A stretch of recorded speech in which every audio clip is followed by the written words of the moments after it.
আমি আর যাব না মোল্লা পাড়ায়, তওবা করেছি, আমার টিপু বাবার পাক নামের কসম খেয়েছি, আমি আর যাব না। আসসালামু আলাইকুম ওয়া রাহমাতুল্লাহি ওয়া বারাকাতুহু। প্রিয় মুসলিম ভাই বোনেরা, আমরা একটি ভিডিও দেখলাম যে একটি মহিলা বেপরদা শহীদ বললে চলে, সে একটি গান গাইতেছে যে আর যাব না মোল্লাপাড়া তওবা করিতে। তো প্রিয় মুসলিম ভাই বোনেরা, সে তার টিপু বাবা নাকি বলল তার পীরের নামে কসম খাইছে। আল্লাহ তাআলা বলছেন যে আমি ছাড়া অন্য কারো নামে কসম খাওয়া যাবে না। যদি কেউ আমি ছাড়া অন্য কারো নামে কসম খায় সেটা হলো কি কুফরি করা হবে। এখন এই মহিলা সে তার পীরের নামে কসম খেয়েছে, কসম খেয়ে কি বলছে, সে আর মোল্লাপাড়া যাবে না তওবা করিতে, সেটা পীরের নামই তওবা করবে। নাউজুবিল্লাহ, কত বড় একটি জাহেলি কথাবার্তা। এবং শুধু তাই নয়, সে পীরকে খোদা বানাইছে। নাউজুবিল্লাহ। মহিলা কি বলতেছে আমরা সকলে শুনে আসি। আমি আর যাব না মোল্লা পাড়ায়, তওবা করেছি, আমার টিপু বাবার পাক নামের কসম খেয়েছি, আমি আর যাব না। তওবা করেছি, মুর্শিদ খুদা মুর্শিদ রাসূল দিলে মুখে করছি কবুল। মাজারে কোনো গাঁজা সেবন করা হয় না। মাজার হচ্ছে ওলি আল্লাহর জায়গা। ওলি আল্লাহর কাছে পাগল ফকির সুর বদমাশ লুচ্চা এগুলাই যাবে। আমরা ধুলার তালে নৃত্য করি, এটা পাপ হয়ে যায়।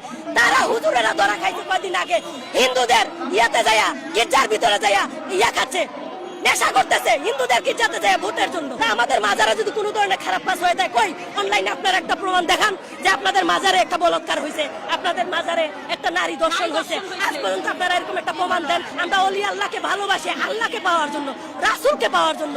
ওলি আল্লাহর কাছে যাই আমাদের নিজেদেরকে শুদ্ধ করার জন্য। পাপে ভরা দেহ।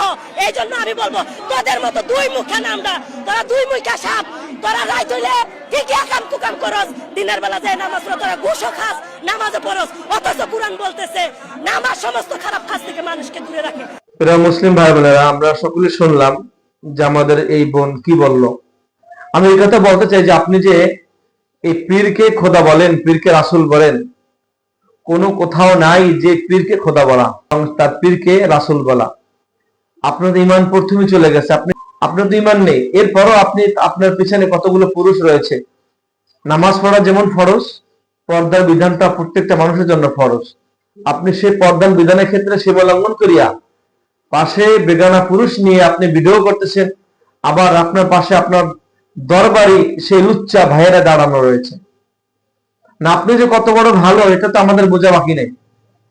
আপনি যে কতটুকু ভালো মহিলা এটা তো আমাদের কারো বোঝা বাকি নাই। যে যে জায়গায় আপনি আলেমদের নামে বদনাম দিয়ে আপনার পাশে আপনার দরবারি ভাইদেরকে নিয়ে সুন্দর ভিডিও করতেছেন। আমি এই কথা বলবো যে নিজে ভালো হতে হবে, নিজের প্রতি নিজেকে শুধরাতে হবে, আগে নিজেকে খেয়াল করতে হবে আমি কি করতেছি। আজকে আপনারা ভুলের মধ্যে রয়েছেন। পীরকে আমরা এমন জায়গায় নিয়ে যাই যে খোদার সঙ্গে তুলনা করি, রাসূলের সঙ্গে তুলনা করি।